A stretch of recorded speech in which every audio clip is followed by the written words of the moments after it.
शिवलिंग की पूजा अर्चना आप सभी ने की होगी या देखी होगी तो आप जानते होंगे कि शिवलिंग पर जल, बेलपत्र और दूध चढ़ाने की परंपरा है।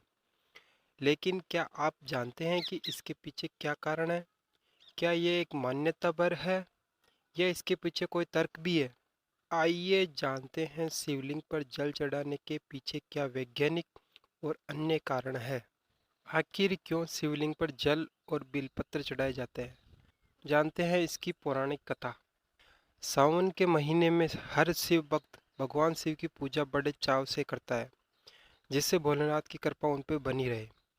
भक्त शिवालयों में जाकर शिवलिंग पर बेलपत्र और जल चढ़ाते हैं ताकि भोले बाबा जल्द प्रसन्न हो जाएं। लेकिन क्या आप ये बात जानते हैं कि आखिर भगवान शिव को बेलपत्र और जल इतना प्रिय क्यों है? पहला कारण, भौतिक कारण। आपने देवताओं और दानवों के सागर मंथन की कथा तो सुनी ही होगी।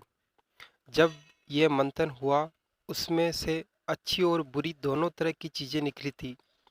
इसी मंथन के दौरान हलाहल नाम का विष भी निकला, जिसका प्रभाव इतना था कि समस्त विश्व विनाश की ओर बढ़ने लगा। किसी में इतनी शक्ति नहीं थी कि उस विश्व के जानलेवा प्रभाव को रोक सके। तब भगवान शिव ने पूरी सृष्टि को बचाने के लिए ही इस विष को अपने कंठ में धारण किया था। विष के प्रभाव से उनका कंठ नीला हो गया और इसीलिए शिव नीलकंठ भी कहलाए जाते हैं। भगवान ने विष को कंठ में धारण तो कर लिया, लेकिन इससे उनका पूरा शरीर अत्यधिक गर्म हो गया, जिसकी वजह से आसपास का वातावरण भी जलने लगा। जैसा कि कहते हैं कि शिव ने विषपान किया जिससे उनका मस्तिष्क गर्म हो गया।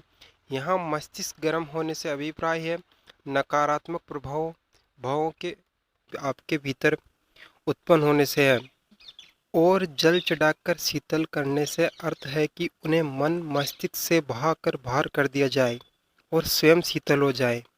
चूंकि बेलपत्र विष के प्रभाव को कम करता है, लिहाजा सभी देवताओं देवियों ने बेलपत्र शिव जी को खिलाना शुरू कर दिया।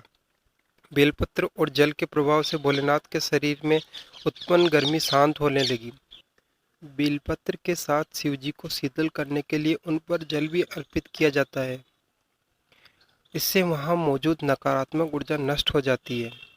तभी से शिव पर जल और बेलपत्र चढ़ाने की प्रथा चल पड़ी। आध्यात्मिक कारण। यह भी तर्क दिया जाता है कि मस्तिष्क के केंद्र यानी इंसान के माथे के मध्य में आग्नेय चक्र होता है, जो पिंगला और इड़ा नाड़ियों के मिलने का स्थान है। वहां से आपकी सोचने की क्षमता संचालित होती है और इसे शिव का स्थान भी कहते हैं। आप शांत रहें, इसके लिए शिव का मन शीतल रहना आवश्यक है। इसीलिए शिवलिंग पर जल चढ़ाया जाता है, जो शिव को शीतलता देने का प्रतीक है। वैज्ञानिक कारण। वैज्ञानिक अध्ययनों में पाया गया है कि सभी ज्योतिर्लिंगों में सबसे ज़्यादा रेडिएशन पाया जाता है। एक शिवलिंग एक न्यूक्लियर रिएक्टर की तरह रेडियो एक्टिव एनर्जी से परिपूर्ण होता है। यही कारण है कि इस प्रलयंकारी ऊर्जा को शांत करने के लिए ही शिवलिंग पर निरंतर जल चढ़ाया जाता है, क्योंकि शिवलिंग पर चढ़ा पानी भी रेडियो एक्टिव हो जाता है। इसीलिए इस जल को बहाने वाले मार्ग को कभी लांघा नहीं जाता। वहीं शिवलिंग पर चढ़ाया हुआ जल नदी के बहते हुए जल के साथ मिलकर औषधि का रूप ले लेता है। इस जल को धारण करने से चमत्कारी फायदे होते हैं। और ऐसे ही वीडियो देखने के लिए चैनल को सब्सक्राइब करना ना भूलें।